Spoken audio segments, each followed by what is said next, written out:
shows are individually owned and opinions expressed may not reflect others. Welcome to the Edventures in Tech podcast, talking the latest tips and trends in educational technology to innovate and engage your students. Here are your hosts, Andrew and Dan. Back and better than ever, and the rust is definitely getting shaken off. Dan, what's going on? Besides you blowing my eardrums out and then choking me with my headphone wire. Hey, I said we're just shaking the rust off, all right? I'm been good. A while. You're all right. I'm fantastic. That's your word. Welcome to episode number 49 of the Adventures in Tech podcast.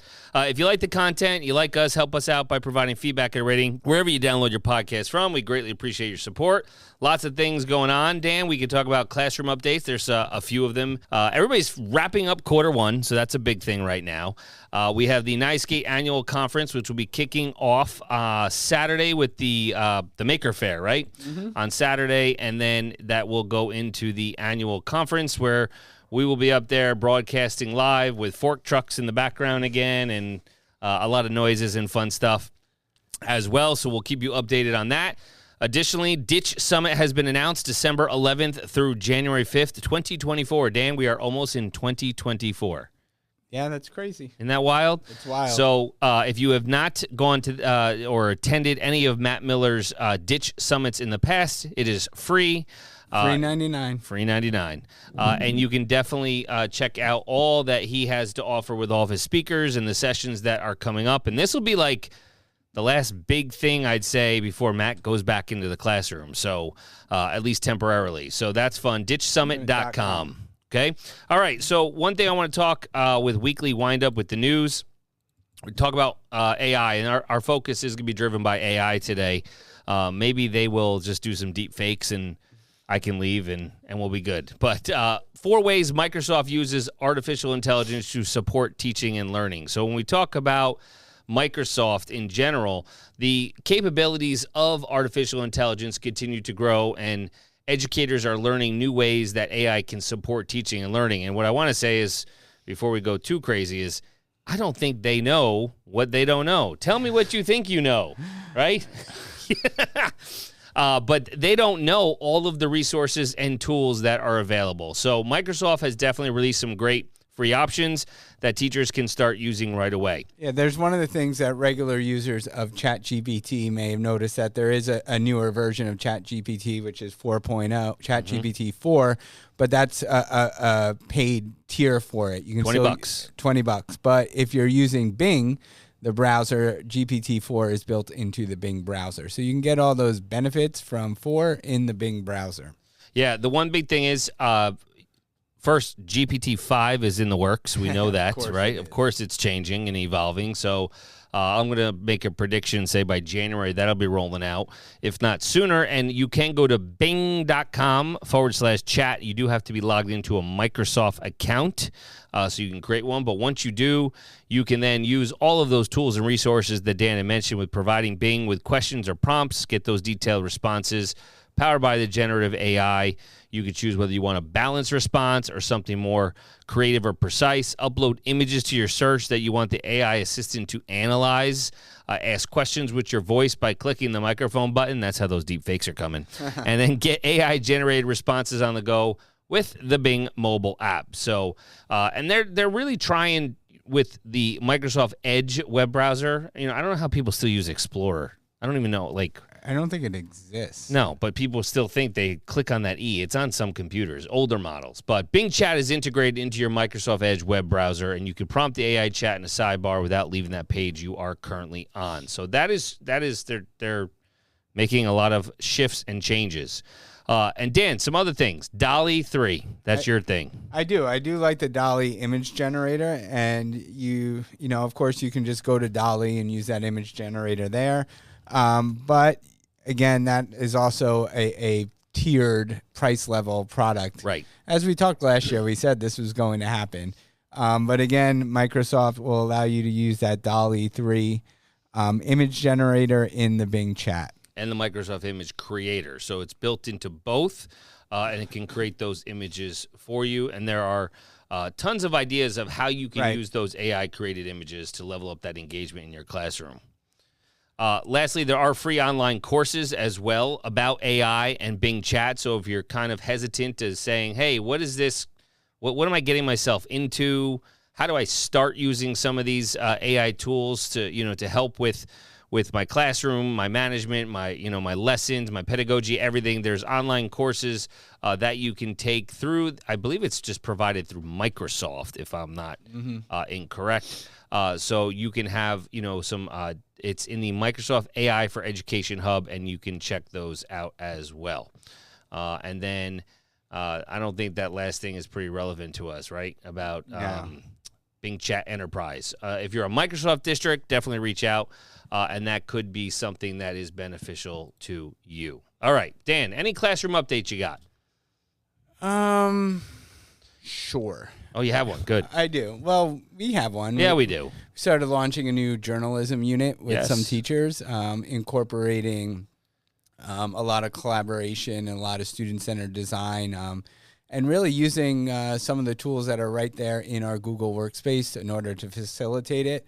I know we always talked about in Docs last year how they had all those new upgrades with smart chips and all that. We've been able to use email templates, so our future, well, they're not even future, they're journalists now. Can use those email templates and Docs in order to reach out to people and set up interviews and do all that. So that's been an awesome addition into it. And then we're utilizing Canva for the design space again. So I really like how more and more teachers are able to weave in the different tools that we talk about and work with and they've used and think outside the box in order to create more collaborative classrooms where students are now demonstrating and putting into practice instead of just answering questions. Yeah, and when we talk about Docs in general, it has evolved, and I don't think people understand how much it has evolved overall with, just to start, if you think about your top menu, you have approval. So when you're saying, okay, I need to create something, and, I can have an approval for, a teacher or,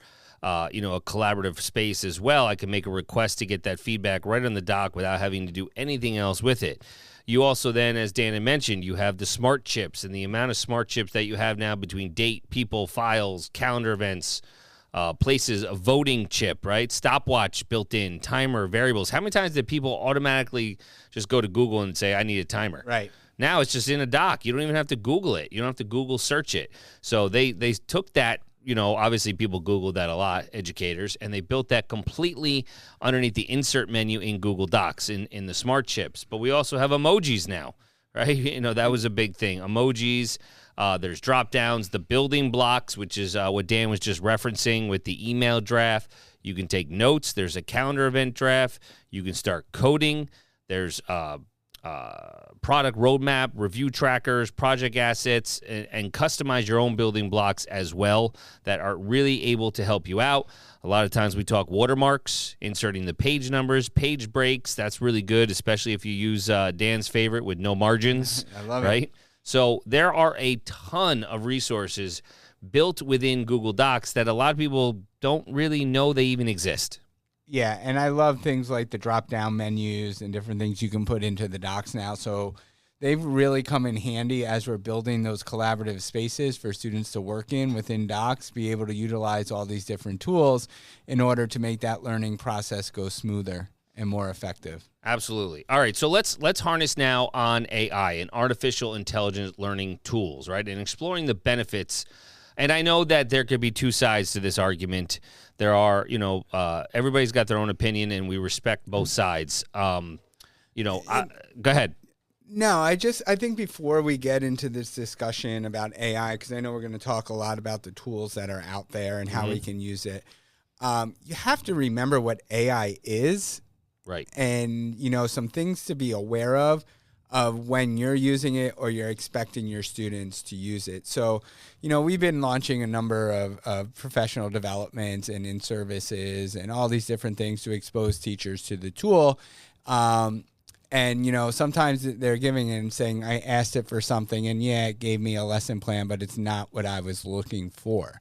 All right. So it's not, when you're using AI, we have to realize that it is, it's giving you search results and it's giving you information in a human voice, right? Right. That's essentially what it's doing. and it has the capability to do it really well. But you can't think of AI as something like teachers like to think of as teachers pay teachers, right? I'm going to go in and I'm going to ask for something, and it's going to give it to me exactly what I want. The real power of it is as it starts creating, you work with the AI.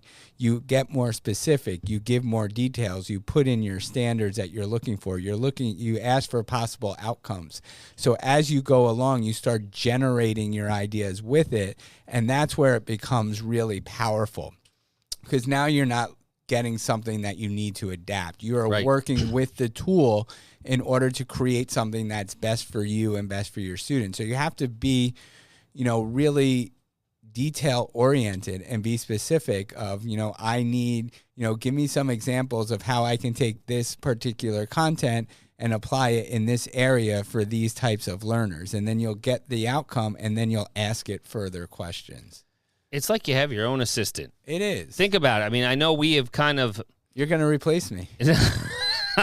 Nope, you're irreplaceable. Is that why you're taking me out? Cue the Beyonce, irreplaceable. I'm taking you out. Yeah, all right. But if you think about it, before the education world, and it's really been taken by storm, we've had AI everywhere around us. I mean, I know last year we talked about how the models have changed from the movie theater to Blockbuster and to streaming, and how everything is on demand. But how many of us have a smart device of sorts in our home that we're asking, what's the weather? What's my routine? I'm not going to say the name, but all of those things, it's embedded in our personal lives. And now it's finally, because we've been able to keep that component out of the education world for reasons, but now it is completely embedded, and it's revolutionizing the landscape of teaching and learning.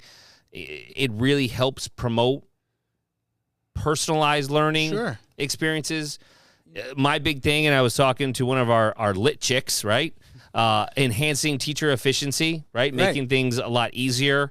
And something that we just had a conversation with yesterday with certain individuals, promoting student engagement and motivation. Right. How do we keep these kids that are immersed in technology all the time engaged at school so they're not bored? And, just to piggyback on that, that personal assistant, you can tell that assistant what you need it to be. Take on the role of such and such, or pretend you are this, or what audience are you looking for? And you can say, take on the role of that and start working on it. So it takes out that point of view and it starts creating with you. So, when you're using AI and you're using these different chatbots or whatever way you're doing it, ChatGPT 3, 3.5, 4, EduWade, Magic School, like you name it, be detailed with it. And that's a good thing that we transfer over to our students as they're working with the AI in any possible way, is learning how the tool generates the content, and then how to be more and more specific with your own knowledge and your own understanding and your own language.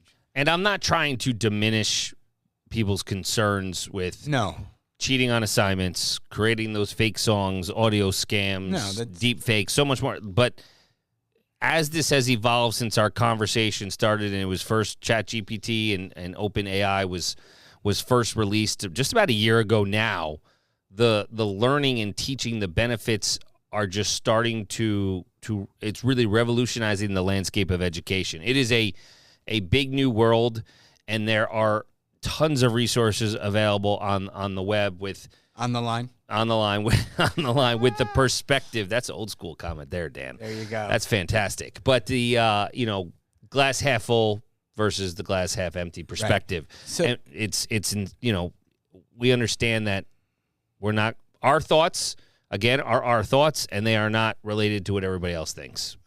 So just to sum up my little rambling, don't treat AI like a search. Don't treat it like a Google search. Right. Treat it as something different. Treat it as a conversation. Treat it as really delving and probing questions. And I think that you'll see your outcomes become much more improved than just create me a lesson plan on a specific topic. here's my topic, here's my standards, here's my goals, here are the breakdown of my students, here are the different activities I would like for a choice board that would incorporate this. I need multiple reading levels of this text. Can you take on the role, change the reading level of this text to meet this? I need some more visual cues in order to do this. Yep. What suggestions do you have? So those are the types of things you should do instead of, like you do a Google search, a lesson on photosynthesis. Right. Maybe be like, I would like a project-based learning experience on photosynthesis where students have hands-on activities where it's differentiated based on different, whatever your things are, and that's where it becomes really powerful. Right, and all these learning tools are built to improve the learning experience in several ways for educators, for students, for all of that alike. And we're going to post a link to an article about the evolution of AI in learning and what key components of those AI learning tools and their effectiveness. But they do give you they have the potential to revolutionize the education landscape by providing universally designing learning experiences for all students. Dan, you preach about UDL. I do. AI is really going to, I think, help teachers in obtaining that, making it a little bit easier for that, like you just mentioned. When I'm doing my design, I'd say create a UDL aligned experience, which has multiple means of representation and all of this in order to get those ideas.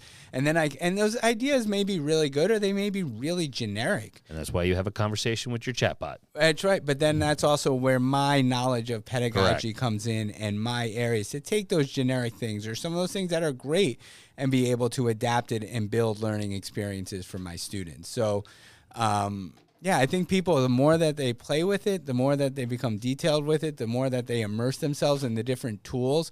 Basically, if we look at anything like the different things that are out there now, EduAid, Magic School, Curipod, whatever, it's all pulling from the same place. Right. It's just the interface in which you're in. Correct. I mean, are you an iPhone or are you an Android? Exactly. Are you a Hey Google or Hey Siri?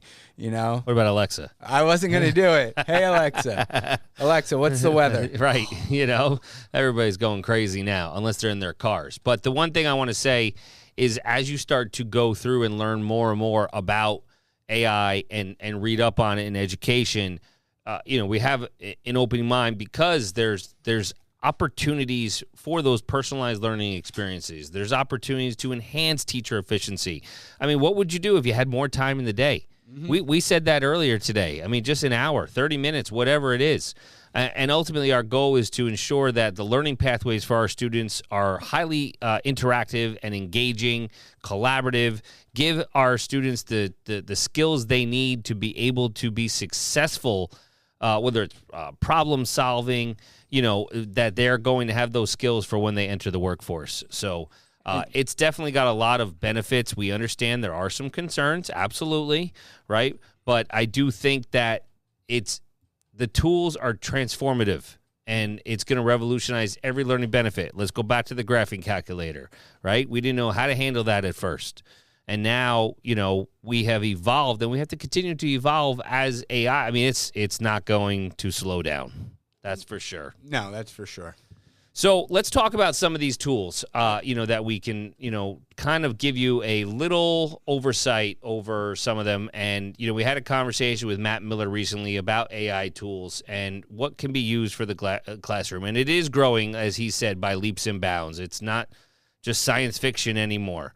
And we kind of talked about what it is and how you can do it. So Matt has suggested some of the 30 AI tools for the classroom. Some are free. Some are not. Some are not, right. So as we start to look at some of these, I haven't even used half of these. Yeah, I say, but we look at some of these tools that are out there that I think teachers should do. When we're using with AI, there's different levels of AI that we can engage with. Just having that chatbot or that personal assistant to bounce things back and forth, share ideas, create, design, do all that. But then you also have your things like Dolly or Canva, where you have your visual and design elements of AI that are put in. Also, a lot of these tools will really help you with their interface for lesson design and content creation. Yeah, so when we talk about something, we mentioned Bing, right, and Bing Chat. So that's free, if you're using, Bing.com and you're using the chat as long as you're logged in. So we mentioned that one. We have talked, at length about ChatGPT, and there is a what we call a freemium tool. Means there's a free plan and a paid premium plan, and you can definitely keep checking it out. But sometimes because of the number of users at a given time, you may not be able to have that unless you have the paid account. Dan, one of your favorites, Perplexity. Perplexity keeps coming up. It's another great generative AI chatbot. It allows for that interface for a question and answer to keep building on it. And it also will pull the references from where it's getting its information. I wish we had that when I was doing papers. Right? But Chicago, MLA, what do you want? But so it'll give you those sources, and you'd have to look at the sources with a critical eye, of course, where it's coming from.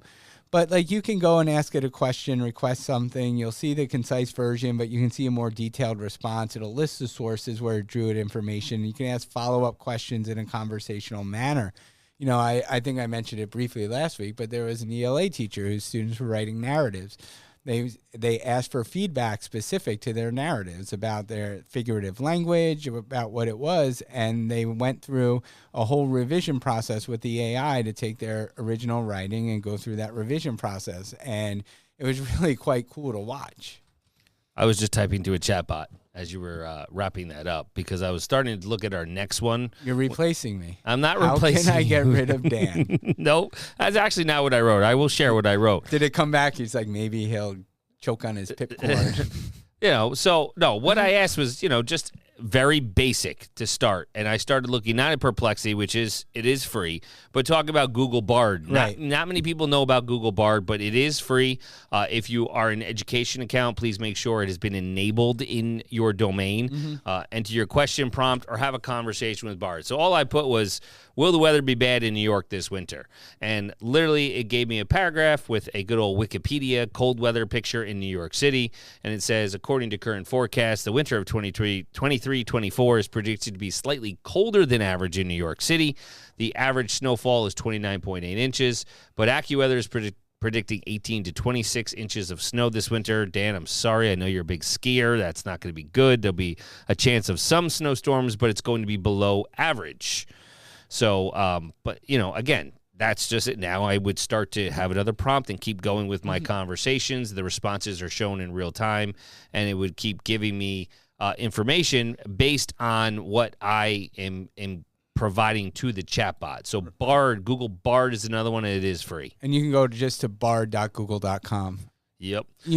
Maybe I'll just throw this out there because anywhere you want to go in Google, you can just go to google.google.com. You want to go to bard.google.com. Exactly. mail.google.com. Wow, what a concept. What a concept. I just all of a sudden when people realize, oh, it's so much easier. You mean I don't need to go to my waffle every time and I don't need to go to here? No, just tell Google where you want to go. Lego my ego. I haven't used Pi. Have you?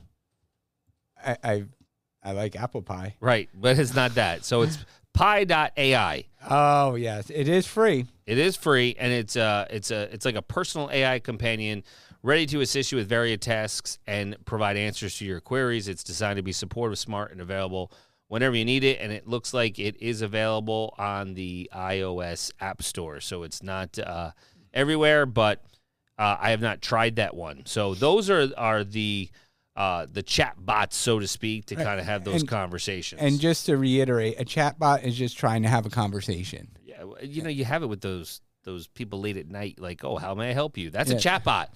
It's not like someone's really there. I mean, it looks like someone wearing a headset and they're like there, but they're not there. It's kind of like when we used to have movie phones. Oh, yeah. Where's my Kramer? Hello. Welcome to Movie Phone. All right, so let's talk visual and design tools because we're all about creating. I have not messed with, I'm a big Adobe person, but I've not messed with Adobe Express with Firefly, which is their generative AI model that allows users to bring their ideas to life. Have you done anything with it? I have a little bit, and it's very similar to that Magic Design text-to-image generator in Canva. Okay. So, again, this is when you get into some of these, it's going to be a personal preference. It's a comfort level. What tool do you like? And you have to play with them, because you're not going to be using Adobe Express and Canva and all of these at the same time. No. Whichever one you're more comfortable with, whichever is going to be best for your workflow is really what you want to use. Adobe Express with Firefly is free and easy to use as well. So we talked about Bing Image Creator already, right, with the DALL-E technology. Again, that's free. You get a ton of them. If you run out, it's just going to take, they call them boosts, which makes the image generation faster. If you run out of your boosts, it'll take longer to generate images. It's like, what was that video game where I needed the power up? Remember? Mario? Mario was good. Oh. You know, I don't remember which one. Contra? Up, down, left, right, B, A, B, there start. you go. Right? Unlimited lives. Pictory is another one that I have not messed up with. They do have a free trial plan. It lets you create up to 3 video projects up to 10 minutes long. If you want more features, you can then have a paid plan starting at $19 per month. But it basically will allow you to turn written scripts or articles into captivating videos. You can add your own voice or use an AI voiceover to bring your video to life. Pictory.ai. It's going to drop down to Canva, and that's expanded. Last year, they just had the text-to-image generator, and then they started with the Magic Write. They've really boosted up their thing to call this Canva Classroom Magic, and they have a whole suite of AI tools that are out there for educators. Magic Design, it will create visual content for you and presentations. Magic Write is like that AI chatbot type area where it will give you suggestions for your writing, or you can put in a prompt and go from there. And it's pretty cool. I like that Canva has this embedded into their platform, because that is something where students can start navigating the world of AI in a platform that is, generally safe for them to be working in. Right. And the one thing we want to mention is with all of these applications and websites, please make sure you have clearance from your district administrators. It is approved. If you're sharing any information, personally identifiable information, make sure that you have either in New York State Ed Law 2D agreements, COPA, FERPA, whatever it may be.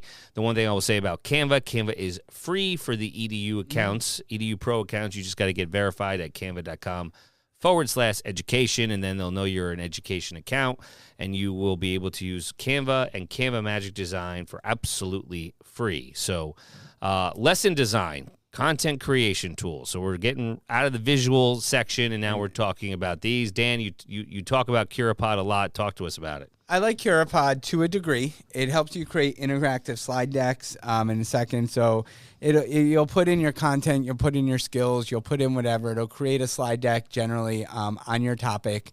It's rather basic, but it's a good launching point. What I do like about it is it does include interactivity into that slide deck. So being able to put in polls, have students respond into word clouds, ask open-ended questions, a drawing tool.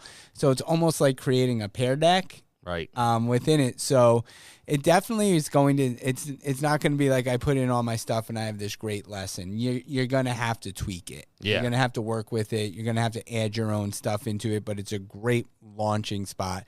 And then you have that interactivity that's built right in. It's like a skeleton. It's going to give you that basis to get started. So the next one, and it does have a paid and premium plan, but the free plan pretty much has everything you would need just to get started with it for CuraPod. So the next one I definitely want to mention, Diffit, which allows you, I know Dan had mentioned, but it allows you to get leveled resources for literally anything. So you can adapt those existing materials for any reader, generate those just right resources for any topic, and then edit and share them with students. So the way it works, it's web-based.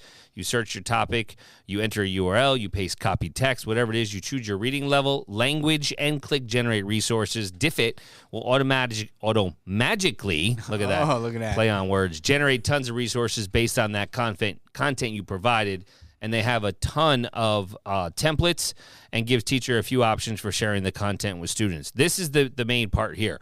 So teachers, listen up. If you create your free Diffit account, before December 31st, 2023, you automatically get free access to all the new and upcoming premium features through January 31st of 2024, right? So for 30 days, basically, 31 days. Teachers who create an account after January 1st, you'll get free access to premium features for only 30 days from their account creation date.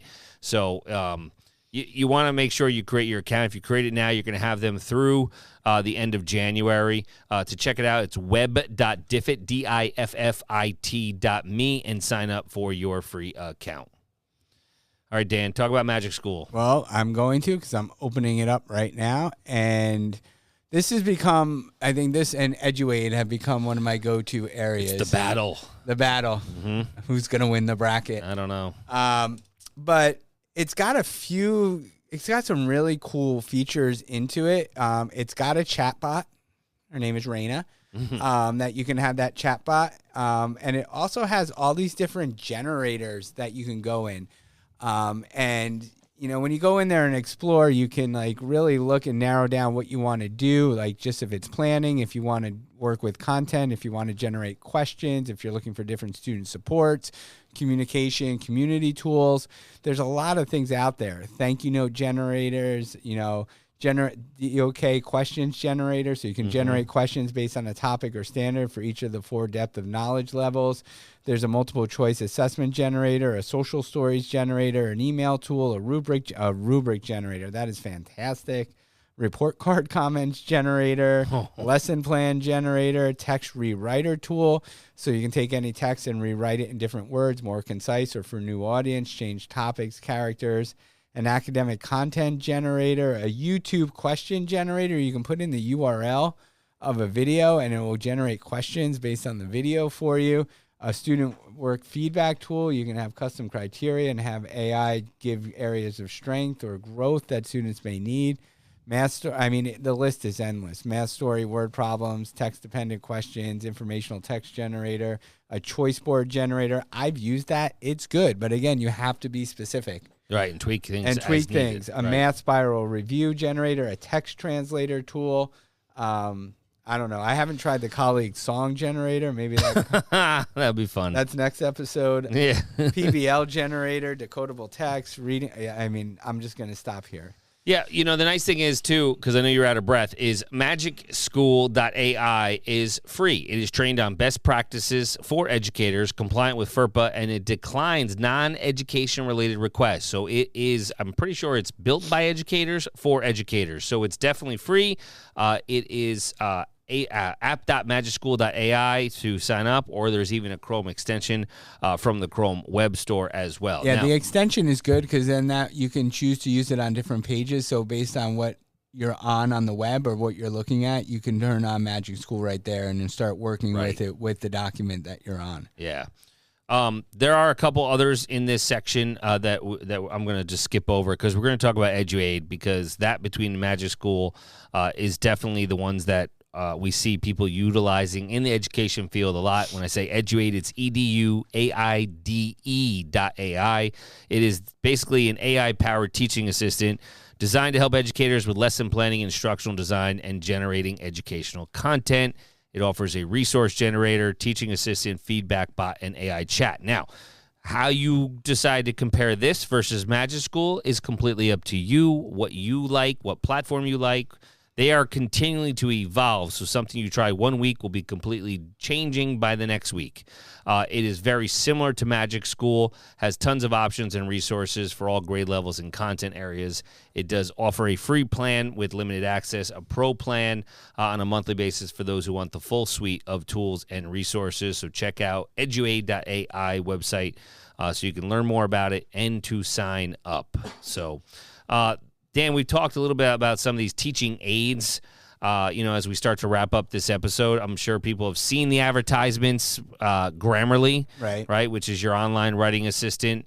There's a freemium version for a free plan and a paid. I've never needed something more than the free tool. I don't know about you. Goblin Tools sounds interesting to me. It looks like Yoda to a degree. But basically, it's a collection of small, simple, single-task tools designed to help you. Things may find overwhelming or difficult. So the tools include a magic to-do list, a formalizer, a judge, an estimator, and a compiler. So things you can check out. The web version of that is free as well. What else, Dan? Do you want to talk about Hello History? Well, I saw the Hello History is an app that lets you have lifelike conversation with historical figures, get a personal perspective on life, history, all that stuff. It's an app, so that right there kind of it's fine, but that's kind of limiting. And they also cha-ching, of course, limited free version with in-app upgrades. But I do know with Perplexity, I can have those conversations with historical figures. Take on the role of whomever and tell me about your motivations or what challenges you had when doing this. And I've gotten some deep conversations. They rival yours. Okay. Oh, you got to go back to your Pipcorn, maybe? Maybe. Right? The last thing we want to talk about is some quiz and assessment generators. So the big ones that we, have kind of messed around with as well, Formative AI, which Formative's been around for a while as an assignment and quiz platform. But now, of course, they got to have the power of ChatGPT to generate those standard line questions, hints for learners, provide student feedback. It is available in all different kinds of account types. There's a bronze level, of course, silver and gold as well. But that has AI built in. Quizzes, very similar. Yeah. Again, this is personal preference. So check out Quizzes, which also has the AI built in. Dan, your favorite, Conquer? It still is. Right? And it's free $99. Still is my favorite, and it's free $99. And just because I know how much the company itself, from what we work with, Conquer and Moat are together, and that they always put the student first in anything they design. So I'm a big fan of Conquer. Yeah, and we had that episode trying to think back or look back with which one with Will Jackson. It was episode number 36. Will Jackson was actually the co-founder of Moat and Conquer. So definitely want to check out what his thoughts were, and that was just about a year ago now that we talked to Will. So definitely want to check out, see how much Conquer has evolved as well. It has. All right, so that's a lot of AI tools, a lot of things that you can kind of start to just dabble in, to kind of mess with, see what floats your boat, right? See what you like, what's going to be beneficial and useful for you in the classroom.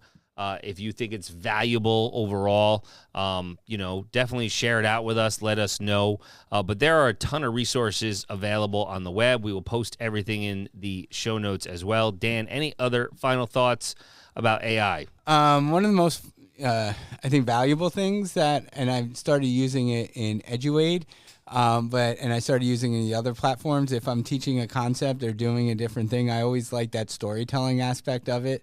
Kind of like a think aloud, read aloud, type thing. So I've asked that to give me an elaborated analogy of the topic that I'm teaching in order to find different ways to relate it to students, and they've come up with some really clever analogies. I can't pivot quick enough with everything that's coming out, let me tell you. But we're buckling up. We're going to get ready for the ride because it's just going to continue to evolve. Of course, we thank you all for support, listening on those platforms, leaving those reviews. Share out your favorite AI tools with us. Till next time, Tech Hard, Work Smart, Live an Adventure. Find Andrew on all socials at A Nicola Tech and Dan at WCSD Tech DR.